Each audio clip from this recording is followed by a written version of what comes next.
예, 오늘은 우리가 이제 사성제 중에서 이제 괴로움에 대한 이야기가 있고, 이제 괴로움이 소멸한 그 우리가 불교를 부처님께서 한마디로 말씀하실 때 항상 말씀하시는 게 이제 나의 가르침은 괴로움과 괴로움의 소멸에 대한 가르침이다. 이런 말씀을 계속 하시잖아요.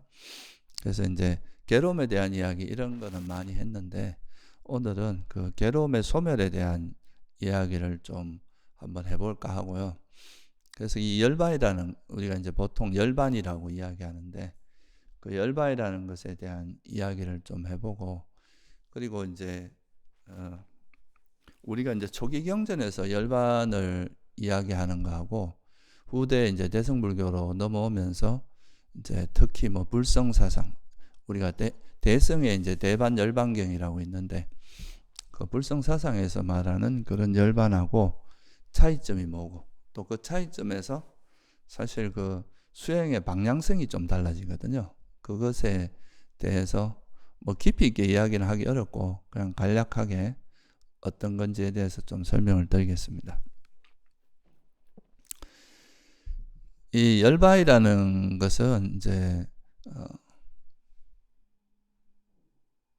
빨리어로는 이제 니바나라고 하는데 이게 이제 원래 뜻이 그 두 가지 의미로 해석이 가능한데요.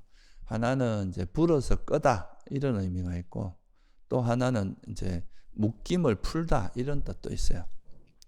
근데 이제 원래 원어 뜻 그대로 하면은 이제 불어서 끄다라는 의미가 있는데요. 어쨌든 이 열반이라는 것이 이제 초기 경전에서는 멸성제를 이제 이야기할 때 열반에 대해서 설명을 하고 있는데요. 그러면 이제 그냥 열반이라는 것 자체에 대해서는 사실 경전에 보면은 그렇게 많이 설명되어 있진 않아요. 왜냐하면 이제 열반이라는 이 상태 자체는 그 어찌 보면은 좀 그 언어 도단이다 이렇게 말할 수 있어요. 이제 언어로서 열반 그 자체는 사실 설명하기가 거의 불가능한 그런 대상이고 그런 것이고 단지 이제 경전에서 이야기하는 것은 열반에 이르는 그 구체적인 방법에 대해서 되게 자세히 설명이 되어 있는 거죠. 그래서 먼저 열반을 이해하기 위해서는 그 열반 초기 경전에서 말하는 열반이라고 하는 열반은 이제 언어로서 도달할 수 없는 것이라고 말하기 때문에 결국은 이제 그 열반 자체를 설명하는 것은 어렵고 설명할 수가 없는 거죠. 그렇지만 어떤 과정을 거쳐서 열반에 이른다. 열반의 실현 과정은 우리가 이제 좀 구체적으로 알 수 있기 때문에 열반이 어떻게 실현되는지를 이제 좀 이렇게 살펴보면 열반에 대해서 이해하기가 훨씬 쉽습니다. 그래야 열반을 명확히 이해할 수 있는 거죠. 그래서 우리가 사성제에서 보면 고성제는 철저히 알아야 될 것이다 이렇게 표현하고 그 멸성제는 뭐라고 표현합니까? 실현해야 할 진리 이렇게 이야기하죠. 그죠? 고성제는 철저히 알아야 될 진리 이렇게 이야기하고 그래서 그 과정에 대해서 한번 집성제는 이제 뭐 버려야 될 진리라고 하고 도성제는 닦아야 할 진리 이렇게 네 가지를 설명할 때 항상 그런 관점에서 설명을 합니다. 그러면 이제 어떻게 열반이 실현되는가 하는 거. 왜 이 열반이 중요하냐면 우리 수행의 목표거든요. 우리가 이제 수행을 해서 도달해야 될 목표이기도 하고 이 열반에 대한 정확한 이해가 없으면은 이제 수행의 방향이 좀 왔다 갔다 할 수 있기 때문에 그 열반에 대한 정확한 이해가 아주 중요하고 또 열반을 어떤 과정을 거쳐서 열반이 실현되는가라는 걸 이해하는 것이 아주 중요하다고 할 수 있습니다. 그러니까 먼저 열반이 어떻게 실현되는가를 보면 아까도 제가 말씀드렸지만 이 열반이라고 하는 것은 사실 일반인들이 이제 알기가 어려운 상태고 또 이거를 그래서 이 열반에 대해서만 계속 이야기를 하면 사람들은 다 자기 상상의 나래를 펴게 됩니다. 이제 열반이란 이런 것일 것이다, 이런 것일 것이다 이렇게 추측하게 되고 이제 추론을 하게 되는데 대체로 이제 그런 것들은 안 맞는 경우가 대부분이거든요. 이제 추론에 의해서 이루어지는 거고, 또 자기가 전혀 경험하지 못한 영역이기 때문에 여러분이 한 번도 안 가본 어떤 곳에 대해서 물론 이야기를 좀 들으면 이렇게 대략 추측은 할 수 있겠지만, 그거는 대부분 상상의 것이지 실제로 그 상태를 이해하기는 어려울 거 아니에요, 그죠?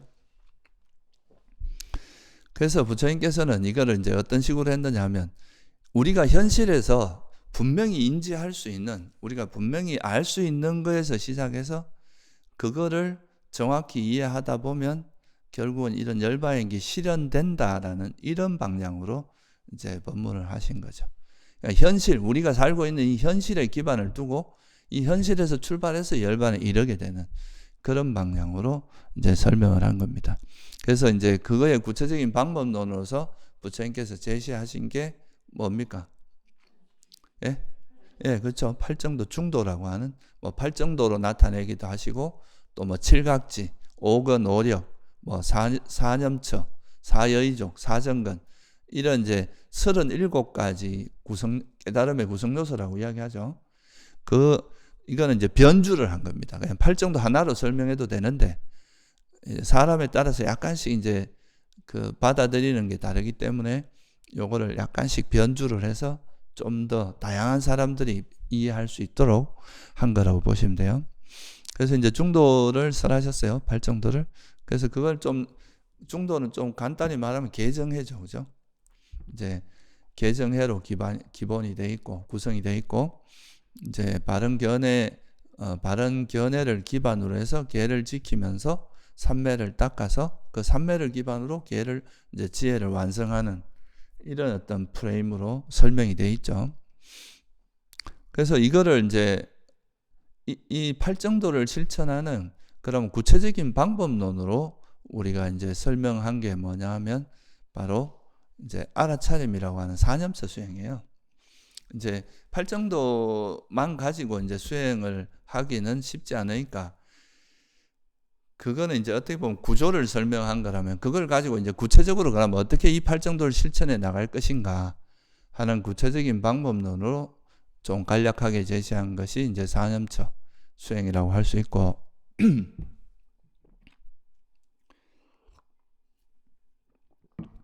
이 알아차림을 실천함으로써 그 속에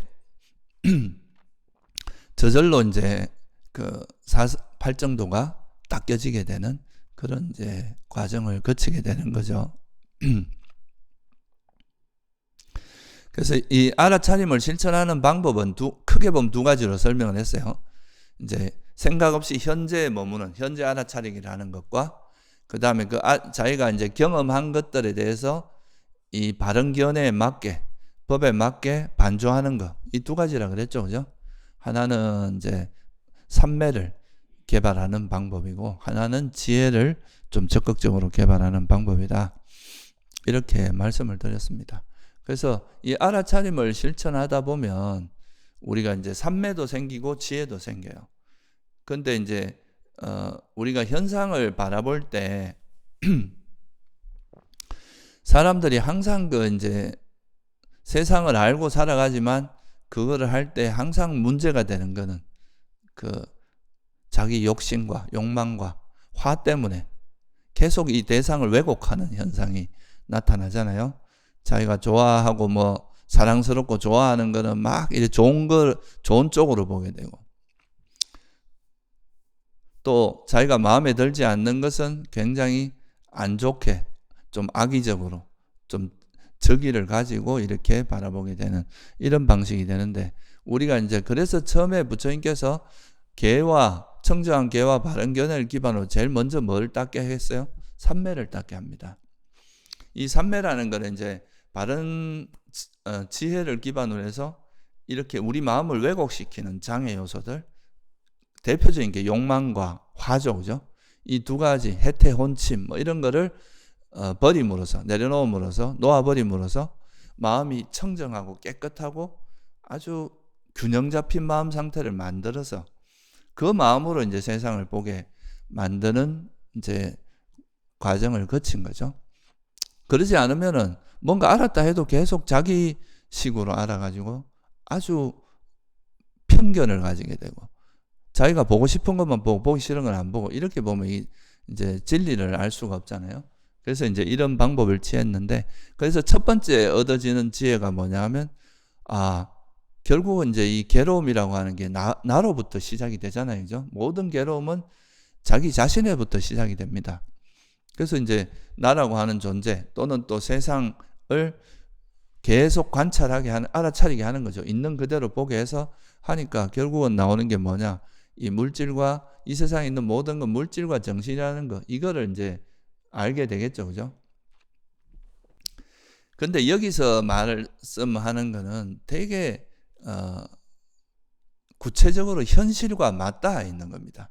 여러분이 뭘 안다는 건 뭐가 어떤 과정을 통해서 알게 됩니까? 대상과 어떤 내 감각 기능이 이렇게 접촉하면서 모든 게 알아지잖아요. 그죠? 이건 실제로 일어난 일이거든요. 내가 사람을 만났을 때 일어나는 마음 상태, 또 이런 물건을 봤을 때 일어나는 거. 이런 것들은 이제 우리가 현실에서 직접적으로 경험할 수 있는 것들이잖아요. 그죠? 그런 경험 속에서 이 경험하는 이 모든 것들이 첫 번째 뭐 어떤 통찰이 일어나냐면 이런 것들이 다 물질 아니면 정신이라는 거에 대한 통찰이 일어나는 거죠. 조금 더 자세히 이야기하면 정신을 수상행식, 느낌과 인식과 형성과 의식으로 나누면 이제 색수상행식이라고 하는 무더기, 다섯 가지 오온으로 이제 나눌 수 있게 되죠. 그래서 이 세상에 있는 모든 건 가만히 보니까 이제 물질 아니면 정신 또는 오온 중에 한 가지 오온이더라. 이게 이제 그 사물에 우리가 경험하는 세상의 실상을 보는 거죠. 그 여기서 중요한 것은 이제 부처님께서 보시기에는 이걸 넘어서는 어떤 것도 없다고 보신 거예요. 그러니까 오온을 넘어서는 어떤 것도 없고 오온이다. 그리고 한 걸음 더 나아가 보니까 이 오온은 또 뭐라는 걸 우리가 파악하게 됐어요. 다 이게 조건에서 일어나더라. 그냥 지멋대로 일어나는 게 아니라 자기 마음대로 뭐 그냥 우연히 발생하는 것도 아니고 또 뭔가 절대자가 있어서 그거를 일어나게 하는 것도 아니라 어떤 여러 조건들이 부딪혀서 이렇게 화합했을 때, 결합했을 때 어떤 일이 일어났다가 이것이 또 사라지면 사라지고 그런 방식으로 일어나요. 우리 몸도 그렇잖아요. 그죠? 내 몸이 내 홀로 존재할 수 없잖아요. 날씨가 더워도 당장 영향을 받고 음식을 못 먹어도 영향을 받고 누가 때려도 영향을 받고 외부의 조건에 영향을 엄청 많이 받고 또 내 몸에 병이 들거나 병균이 들어와도 그것도 영향을 받고 끊임없이 영향을 받게 있죠. 그죠? 그 조건에 영향을 받는다 이거죠. 우리 마음도 스스로 이렇게 뭐 독단적으로 일어나는 게 아니라 항상 어떤 대상과의 접촉을 통해서 일어나니까 내가 과거에 일으켰던 생각이라든가 외적인 대상과의 접촉, 인간관계 속에서 일어나는 접촉, 이런 것들이 다 이제 우리 마음에 일어나는 조건이 되겠죠. 그래서 이런 물질과 정신도 보니까 물질은 이제 뭐 제가 설명을 안 해도 여러분 대부분 다 아실 거고 정신은 또 접촉이라고 하는 외부 대상과의 접촉을 통해서 항상 일어난다는 거 이걸 보니까 처음에 부처님께서 하신 통찰은 이 세상에 있는 모든 것은 다섯 무덕이다 또는 물질과 정신이다. 여기서 한 걸음 더 나아가서 이 조건에서 일어난다. 그래서 조건이 사라지면 사라질 수밖에 없다는 걸 보니까 이제 뭘 알게 되면 이 세상에 있는 모든 것은 형성된 것이다. 그죠? 쌍카따 담마, 형성된 법이다. 만들어진 거다 이거요. 어떤 조건에서 형성돼서 만들어져서 생겼다가 이 조건이 닿으면 사라지는 이런 속성을 갖고 있더라. 그래서 이게 형성됐다는 것의 속성은 또 뭐냐? 이게 이제 상류다니까 보면 조건경에 보면 이제 비구들이여 정신물질은 무상하고 형성되었고 조건에서 생겨난 것이고 그래서 부서지기 마련인 법이며 탐욕이 빗바르기 마련인 법이고 소멸하기 마련인 법이다. 이게 이제 부처님께서 그 당신이 그 출가해서 이제 나름대로 외도를 다니시다가 이제 당신이 어린 시절에 경험했던 그 선정 선정을 기반으로 해서 초선, 2선, 3선, 4선을 얻으신 다음에 그 선정을 기반으로 해서 우리가 이 세상을 바라보면서 얻은 통찰인 거예요. 그러니까 이 세상에 있는 모든 건 다 물질 정신일 뿐이고 그거는 형성된 거기 때문에 조건에서 형성되었기 때문에 이거는 사라질 수밖에 없다. 안정적이지 않다는 거죠. 이게 변할 수밖에 없고 그래서 이거는 이 상태가 안정적이지 않고 언제 깨질지 모르는 불안정한 상태, 불확실한 상태잖아요. 그래서 이거를 이제 괴로움이라고 표현하셨고 이런 것들을 내 것이라 할 수 없다 이거예요. 내 마음대로 통제가 안 되죠. 아무리 내가 사라지지 말라 해도 이 조건이 닿으면 사라질 수밖에 없으니까.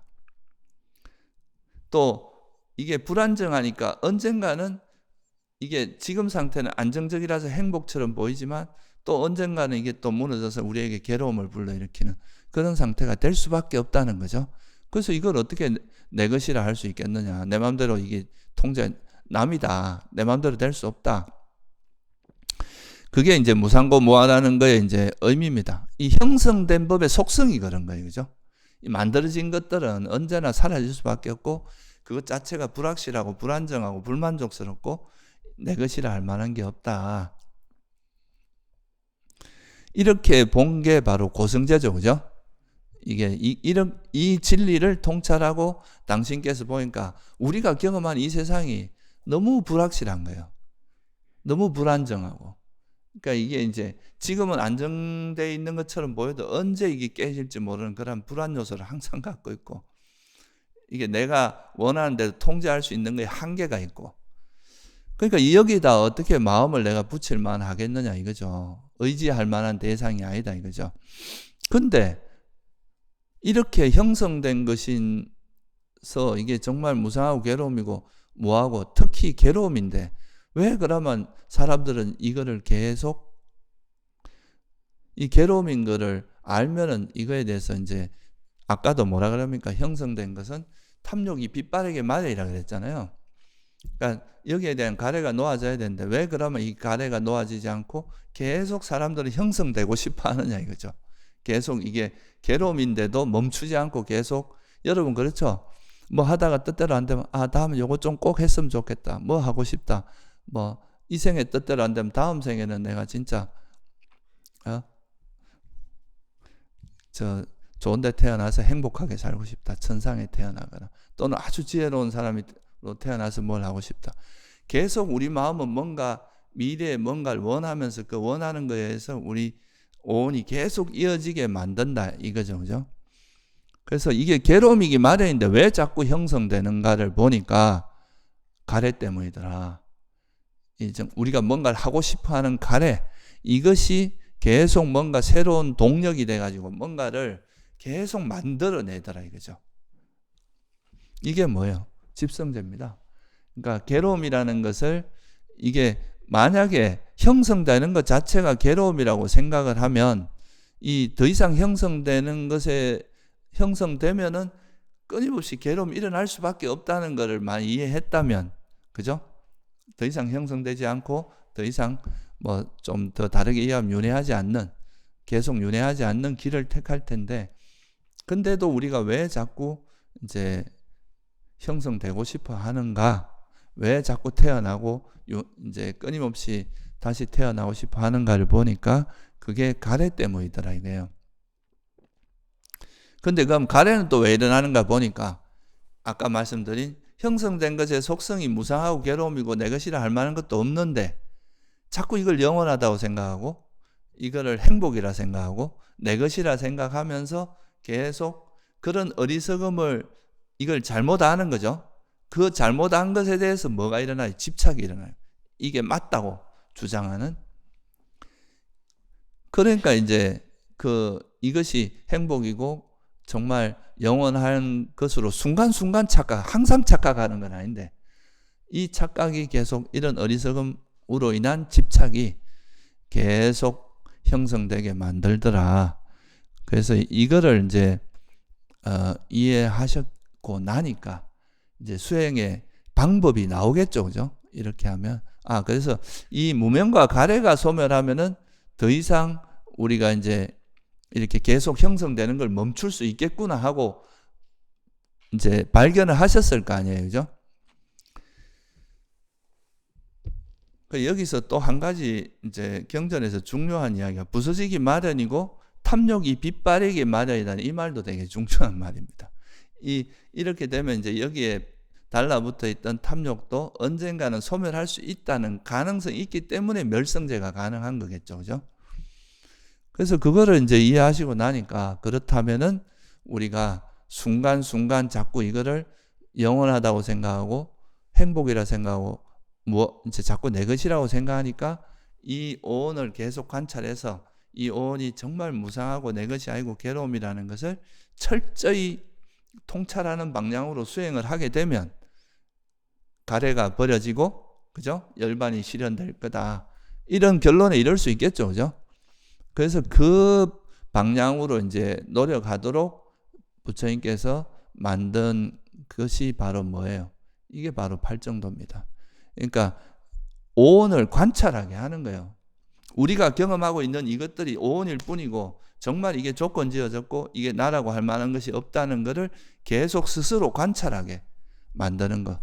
이게 바로 이제 중도 수행의 핵심이고, 이거를 하기 위해서 필요한 게 또 삼매니까 삼매도 닦고, 또 이 삼매를 닦는 데는 개도 도움을 주니까 개도 이제 지키고, 이렇게 함으로써 이제 우리가 이 현재 일어나는 이 모든 현상들이 다 정말 무상하고 괴로움이고 내 것이라고 할 만한 것이 없다는 것을 철저히 알면 알수록 이제 점점 이 마음으로부터 멀어지겠죠, 그죠? 탐욕이 빗바래게 되고, 탐욕이 빗바래고 그러다 보면 나중에는 이제 욕망을 완전히 놓아버리는 그런 상태로 갈 수 있겠죠, 그죠? 여러분이 지난번도 제가 말씀드렸지만 이게 이제 무상고 무아임을 이게 이 형성된 법이고 이게 정말 무상하고 괴로움이고 무아라는 걸 망각하는 순간에 또 뭐가 일어나겠어요? 여러분 자주 망각하시잖아요. 보통 다들 우리가 다 대부분 망각하는데, 망각하면 또 이게 행복이라 생각하고 이게 내 거라 생각하고 또 달라붙는 거죠. 그죠? 이게 또 가래가 여기 달라붙는다는 거죠. 그래서 이 가래가 일어나는 걸 보면서 또 역으로 뭘 알 수 있어요? 아, 내가 또 망각했구나. 그죠? 이 고성제 진리를 망각했다는 걸 알 수 있잖아요. 이게 바로 사띠가 놓아진 겁니다. 사띠가 없는 거예요. 바른 기억이 사라지면 어리석음이 다시 일어나게 되고, 어리석은 걸 기반으로 해서 다시 가래가 일어나는 이 과정이 반복되는 거죠. 그래서 사실 이 진리에 대한 통찰과 어리석음은 이 소위 말 가래라고 하는 거는, 가래가 있으면 바른 기억이 사라진 거고 바른 기억이 있으면 가래가 없는 거예요. 그래서 우리가 바른 기억을 확립한다, 사띠바타나라고 하잖아요, 그죠?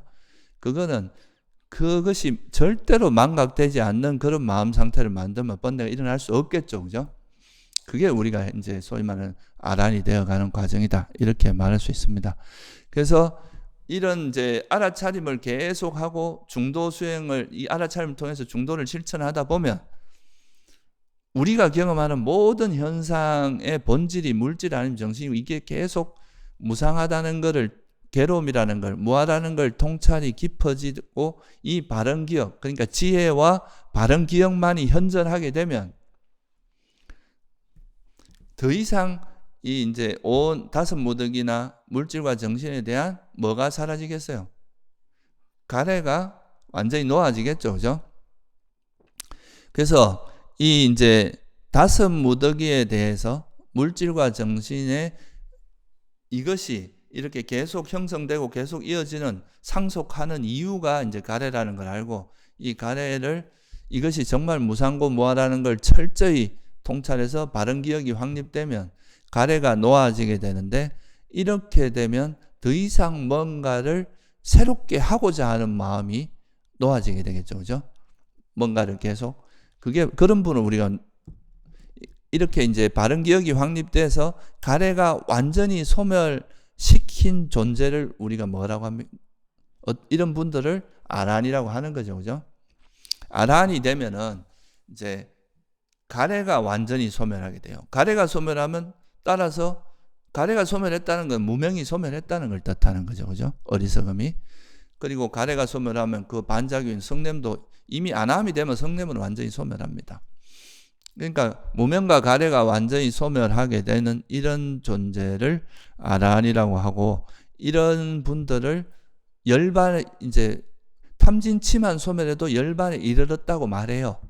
근데 이때 열반은 이제 아직은 뭐가 남아 있습니까? 우리 오온이 남아 있잖아요. 왜냐하면 이건 전생의 업으로서 형성된 거거든요. 전생에 이제 내가 지은 업에 의해서 이 몸이 만들어졌고, 이 몸이 가지고 있는 수명이 있을 거 아니에요. 그죠? 그 있는 동안에는 이게 이제 몸이 머물게 돼 있습니다. 그래서 내가 이제 부처님께서도 그렇고, 한 30대 35세 이렇게 아란이 되셨잖아요. 그죠? 깨달음 얻어서.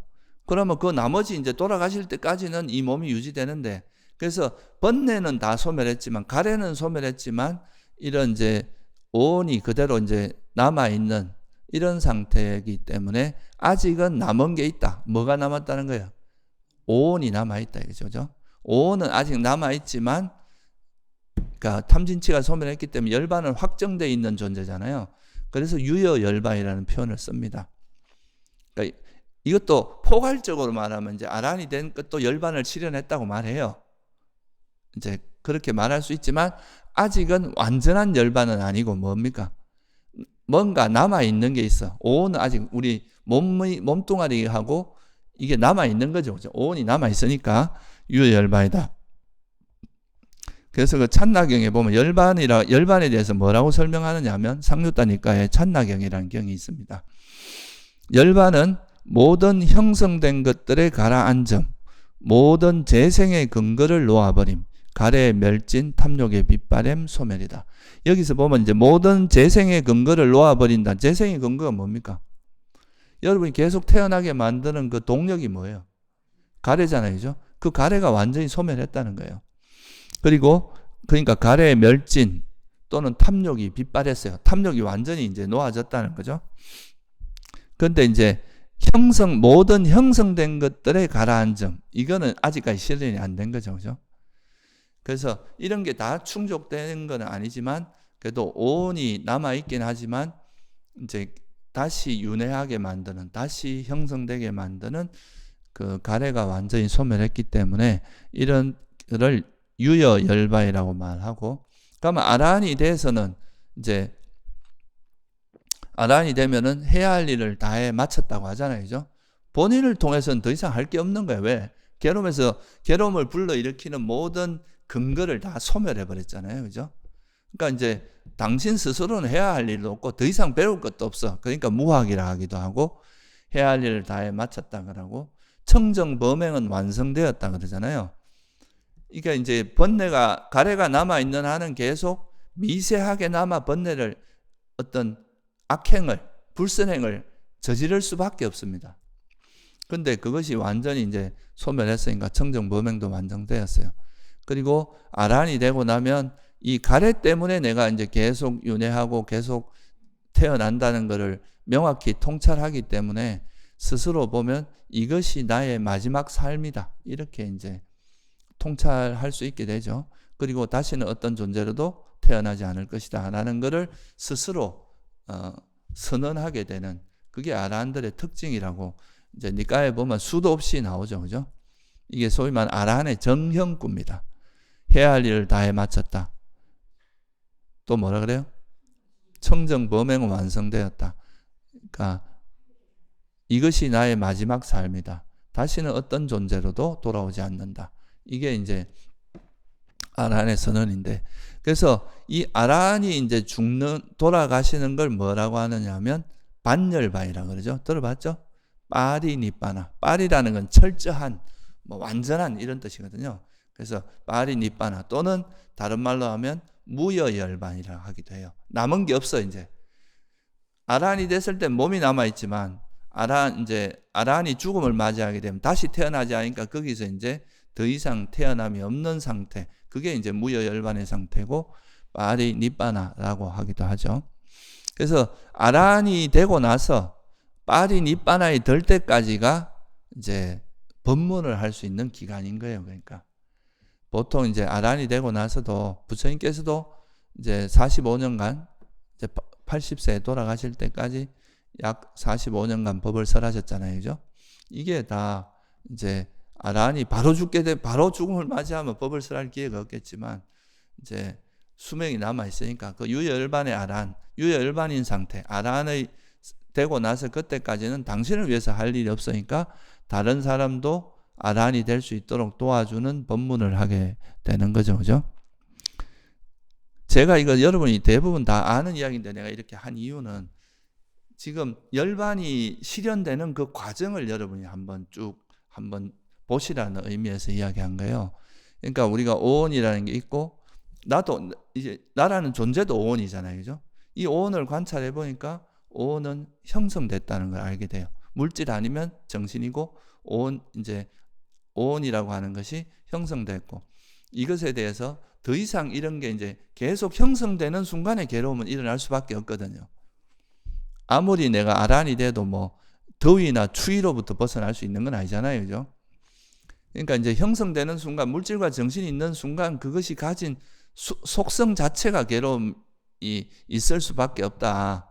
그래서 이거를 철저히 아신 분들은 여기에 대한 가래를 버리게 되고 그러면 아란이 돼서 아란이 죽음을 맞이하면 이제 더 이상 태어나지 않는 그런 상태가 된다 이거죠. 그러니까 이 오온이 나라고 하는 오온이 불꽃이 가래가 있는 한은 일어났다 사라지고 일어났다 사라지면서 계속 이어질 수밖에 없어요. 어떻게? 염기적으로 뒤에 걸 조건으로 앞에 거 일어나고 계속 조건에서 계속 이어지는 거죠. 이 흐름을 이어가는 동력이 가래였는데 이 가래가 멈춰진 상태가 뭐라는 거예요? 유여열반이고 그 아란이 돼서 죽음을 맞이했을 때 이제 더 이상 그 오온이 일어나지 않는 상태를 우리가 뭐라고 한다? 그걸 열반이라고 한다는 거예요. 그러니까 여기서 우리가 알 수 있는 건 뭐냐 하면 보세요. 우리가 뭔가를 안다는 거는 뭐가 있어야 알 수 있어요. 내가 이게 뭐다 이건 뭐다라고 분별할 수 있는 그 대표적인 그 중심이 뭐에 있어요? 의식이 있어야 되잖아요. 그렇죠? 마음 또는 의식이 있어야 우리가 뭔가를 분별할 수 있고 알 수 있잖아요. 그죠? 근데 아란이 되고 난 다음에 죽음을 맞이한 상태가 반열반이고 그게 이제 무여열반. 그래서 아란들이 마지막 죽음을 맞이하는 그 순간을 굉장히 의미 있게 생각하고 그걸 보려고 사람들이 막 모여들고 이러기도 한단 말이죠. 그 순간은 결국 수행을 완성하는 순간이잖아요. 그래서 이제 뭐 부처님 경전에도 보면 저 지금 아란은 죽음인데 아무리 마라가 찾아도 어디 있는지 알 수 없을 거다. 뭐 이런 말씀 많이 보셨죠, 그죠? 경전에서. 그래서 이 더 이상 이제 계속 이렇게 일어났다 사라지고 하던 그 오온이 멈춰진 상태가 열반이다 보니까 근데 우리가 오온이 있을 때 외부 세계를 접촉이 일어나고 오온이 있다는 건 육처가 있다는 말로 다르게 표현할 수도 있잖아요. 그죠? 그렇죠? 오온은 그냥 이제 구성요소적인 의미고 육처가 있으면서 외부의 대상을 우리가 아는 거잖아요. 근데 오온이 더 이상 일어나지 않는다는 것은 육처가 어떻게 됐다는 뜻이에요? 육처가 사라졌다는 이야기잖아요. 거기서 이것이 뭔가 있다 없다 이런 말을 할 수 있겠어요? 없겠어요?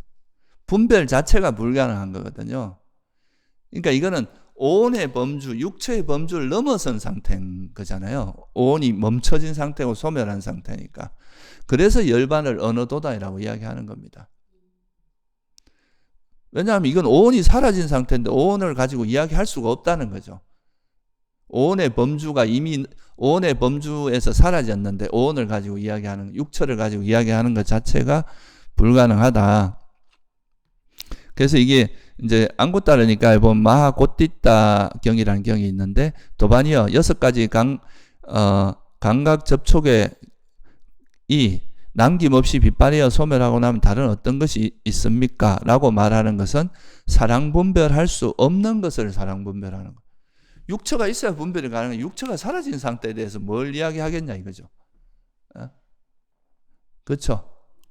그래서 이게 열반이라는 건 사실 뭐라고 부처님께서도 그래서 여러분이 아마 니까야를 보시면 열반을 직접적으로 뭐라고 설명한 건 별로 못 봤을 거예요.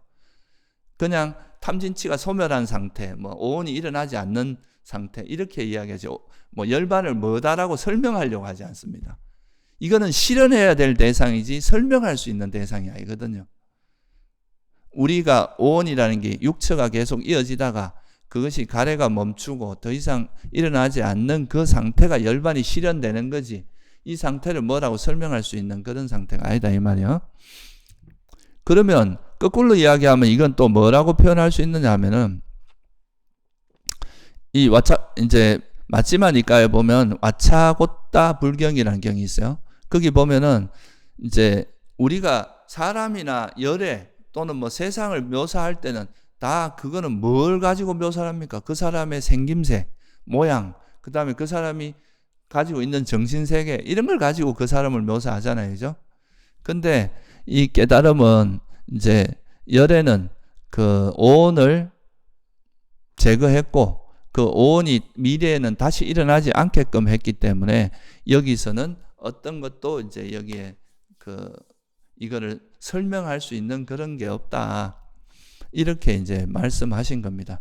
그래서 첫째는 열반이라고 하는 것은 우리가 이렇게 지금 오온이 있을 때는 너는 어떻고 나는 어떻고 이렇게 계속 설명이 가능하지만 이것이 멈춰진 상태에서는 그런 거 설명하는 것 자체가 의미가 없어지는 거죠. 그죠?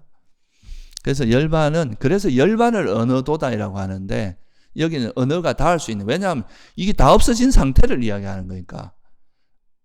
근데 이제 이 언어도단을 너무 열반이라는 한정적으로 쓰는 게 아니라 모든 거에 써가지고 수행도 언어도단이다 이러면 되겠어요? 안 되겠어요? 여러분이 열반에 이르는 길은 명확하게 부처님께서 설하셨어요. 열반에 이르는 그 길은 팔정도나 중도, 하고 뭐 물질과 정신을 알고 조건을 알고 뭐 어떻게 하고 어떻게 우리가 의식을 개발해야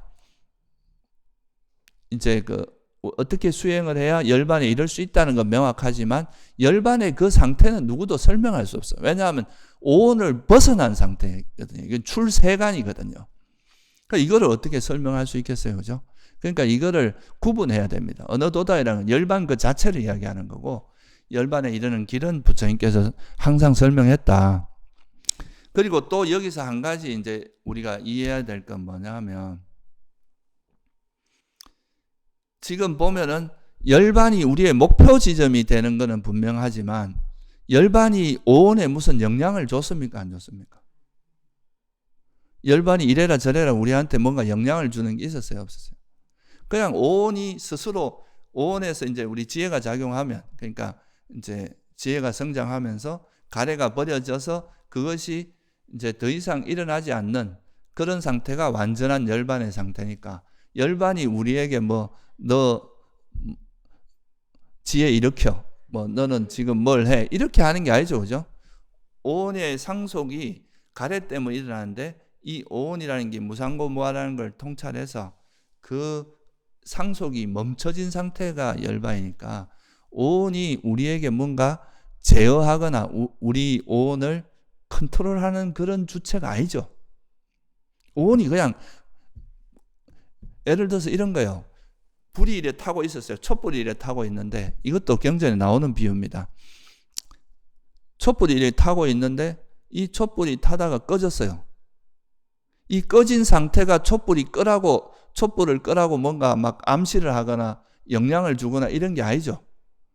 그냥 불이 타고 있다가 그 불이 꺼진 상태가 뭐예요? 그게 불이 꺼졌다고 하잖아요, 우리가. 그죠? 그러니까 꺼진 상태가 우리에게 미리 불이 꺼지는데 영향을 준 게 아니잖아요. 그죠?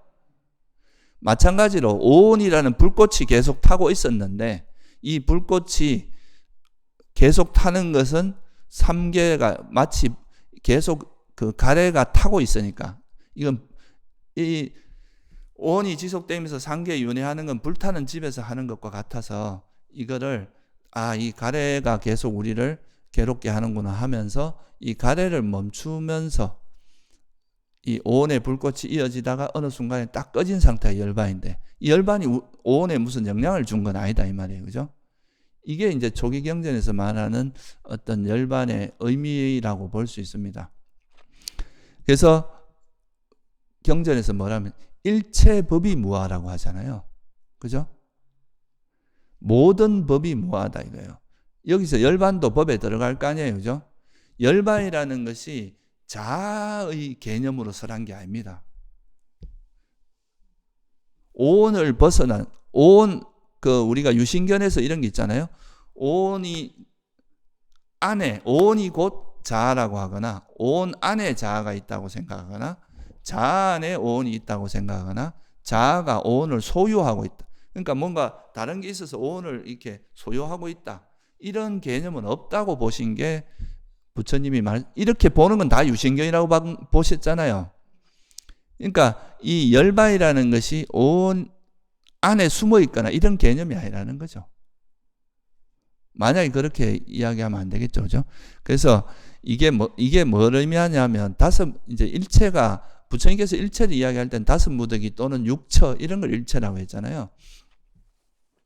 그래서 이 열반이라는 것은 그냥 오온이 멈춰진 상태, 촛불이 오온의 불꽃이 타다 꺼진 상태지 이게 자아의 의미로 이야기한 적이 없다 이거예요.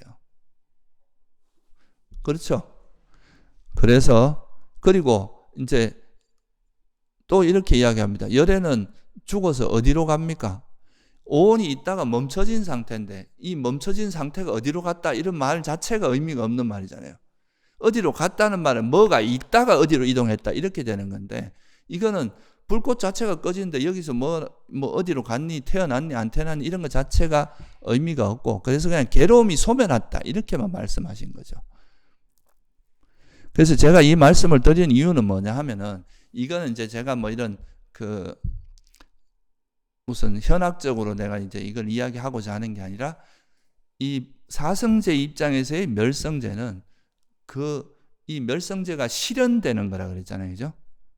멸성제가 우리를 막 컨트롤하는 게 아니고 우리가 이제 오온이라는 게 있는데 오온에서 우리 오온 중에 또 지혜도 우리 오온에 속하는 거잖아요. 오온이 무상하다는 것을 계속 통찰해서 그 오온이 무상함을 철저히 통찰하게 되면 오온에 대한 가래가 버려지고 그로 인해서 아란이 되고 아란이 죽음을 맞이하면 실현되는 게 뭐라고 보는 거예요? 열반이다. 그죠? 이건 그러니까 이렇게 실현되기 위해서는 중요한 거는 현재 우리가 경험하고 있는 물질, 우리 몸, 물질은 몸도 포함되니까 우리 마음, 우리 몸과 마음에서 우리가 경험하는 이 세계 자체가 정말 조건 지어진 거고 이게 나라고 할 만한 게 없고 무상하고 괴로움이고 무아라는 걸 통찰하는 그게 중요한 거다 이거예요. 여기에는 신비가 들어갈 게 하나도 없잖아요. 신비적인 요소가 아니잖아요 이거는. 그냥 내가 경험하는 이것들을 계속 경험하고 있는 이 현상, 이것도 내가 보고 만나는 사람, 내가 경험하는 모든 세상의 일들을 보면서 저것도 다 형성된 거구나. 그래서 여기에는 내가 집착할 만한 것이 아니구나 해서 그 집착을 버리기만 하면 되는 거잖아요. 여기는 신비함이 들어가거나 뭔가 모호한 게 하나도 없어요. 우리가 그래서 법을 뭐라고 이야기해요? 스스로 보아할 수 있다고 하잖아요. 이건 그냥 내가 내 마음으로 다 관찰할 수 있는 것들이에요. 실제 경험할 수 있는 것들이고. 그냥 그것들의 본질이 무상고 무아임을 철저히 알기만 하면 열반이 실현되는데 이게 이제 나중에는 약간 어떤 식으로 이제 되느냐 하면 열반이 다소 실체화돼 버려요. 그러니까 지금 말씀하는 걸 들어보면 열반이 그냥 오온이 멈춰진 상태, 불이 꺼진 상태가 열반이잖아요. 그죠? 근데 열반이라는 상태가 뭔가 실제로 어디 있는 것처럼 이야기가 됩니다. 그래서 대성 열반기에 보면 상락아정이라고 이야기해요. 열반이라는 걸. 그러니까 항상 행복하고 영원하고 그게 자아라고 보는 거죠. 열반이 진짜 자아다. 그리고 오온을 벗어난 뭐가 있다. 그러고 이게 깨끗한 거. 그래서 이건 이렇게 되는 제가 이거는 현학적으로 여러분한테 철학적으로 설명하는 수행의 어떤 메커니즘에서 한번 관찰을 해보세요. 근데 만약에 이제 열반이라는 것이 불성, 열반경에서 말한 불성은 이제 사실 그게 결국은 이제 불성이 자하고 이 불성을 진화라고 하고 그러거든요.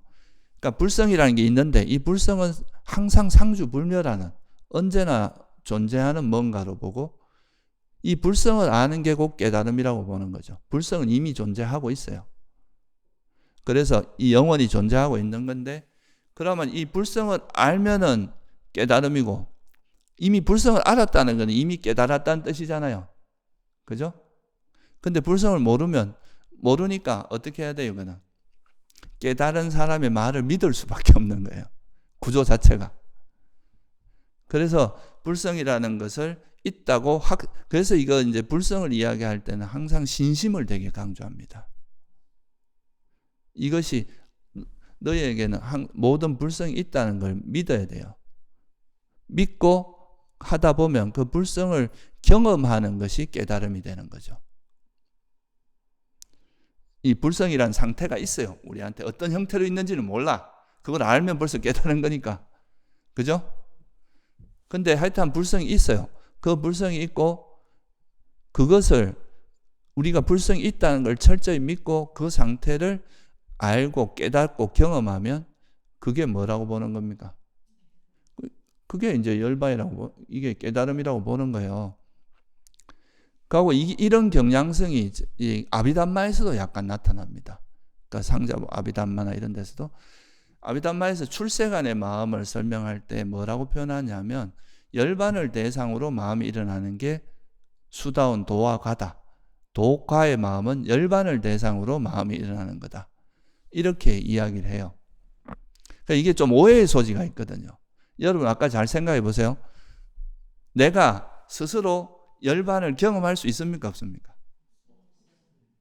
제가 열반을 경험할 수 있어요? 없어요? 내가 나라고 생각하는 오온이잖아요. 이 오온이 멈춰진 상태가 열반인데 내가 오온이 있는 상태에서 열반을 경험할 수 있어요? 없어요? 육처가 소멸한 상태가 열반인데 육처가 있는 상태에서 열반을 경험할 수 없잖아요. 근데 열반을 대상으로 마음이 일어나는 것이 도과의 마음이다. 이렇게 이야기를 해버리면 이게 상당히 오해의 소지가 있을 수 있어요. 이게 우리가 이제 부처님이 말씀하신 방향으로 수행을 하면은 현재 나한테 일어나는 오온, 그 중에서도 이제 물질과 정신, 내 몸과 마음을 관찰해서 여기서 이 물질과 마음 전체가 다 무상하고 괴로움이고 무아라는 걸 스스로 통찰하고 또 여기에 집착이 괴로움이 일어나게 하는 거라는 걸 알고 이걸 버리려고 노력하고 이런 과정을 통해서 열반이 실현되는 거잖아요. 그죠? 근데 만약에 이 불성이나 열반이 실제로 존재하고 내가 그걸 그거를 있다는 걸 믿고 그거를 깨닫기만 하면은 수행이 끝난다. 이렇게 생각하면 여기 수행 과정이 생략되기 쉽습니다. 이 수행을 해서 내가 현실을 정확히 깨달아서 가는 게 아니라 현실은 다 환이고 현실에 대해서는 좀 부정하고 그냥 우리가 뭔지도 모르는 알면은 벌써 부처가 된 거니까 뭔지도 모르는 어떤 상태를 그냥 경험하고 그걸 깨닫기만 하면 끝난다고 돼버리니까 수행론이 좀 달라지는 거예요. 우리가 여기서 열반에 다다르는 게 아니라 열반을 이미 상정해놓고 이 결과를 우리가 어떻게 깨닫기만 하면 모든 게 끝나버리는 무슨 차이인지 이해가 되세요? 이렇게 되면은 수행이 되게 신비화됩니다. 왜냐하면 내가 열반이라는 걸 모르는데 그걸 깨달으려고 하고 있잖아. 뭐가 뭔지도 모르는데. 그러면 이게 사람마다 뭐 깨달았다고 하면 진짜인지 아닌지 확인할 길이 없어요, 사실은. 그게 되게 신비적으로 흘러갈 요소가 되게 많고요. 그리고 아까 말씀드렸듯이 이게 이렇게 되면은 사람마다 이 깨달음이라고 하는 형태가 자기 나름대로 뭔가 이렇게 어떤 상태를 딱 수행하다가 어떤 상태를 딱 경험하게 되면 그게 그냥 깨달음이 돼버리는 이런 일들이 생기는 거예요. 자기 마음이 그런 경험을 통해서 내 마음이 어떻게 변했고 내 마음에 어떤 번뇌가 남아있고 이런 거에 대해서는 별로 관심이 없어지고 내가 어떤 상태를 하면은 그게 깨달음이 될 수 있는 그런 방식으로 흘러가기 때문에 제가 생각할 때 이런 것들이 불교를 되게 좀 혼란스럽게 만든 요소라고 봐요. 그러니까 이제 내가 수행하면서 그러니까 스스로의 마음을 계속 관찰하고 스스로를 보기면은 내가 아직 그 번뇌가 남아 있으면 아직은 이제 더 닦아야 될 게 많구나 하고 계속 닦게 될 거 아니에요, 그죠? 번뇌를 관찰하면서 그 번뇌가 소멸되면 저절로 열반을 실현되는 거지 우리가 열반을 깨닫고 이런 게 아니거든요.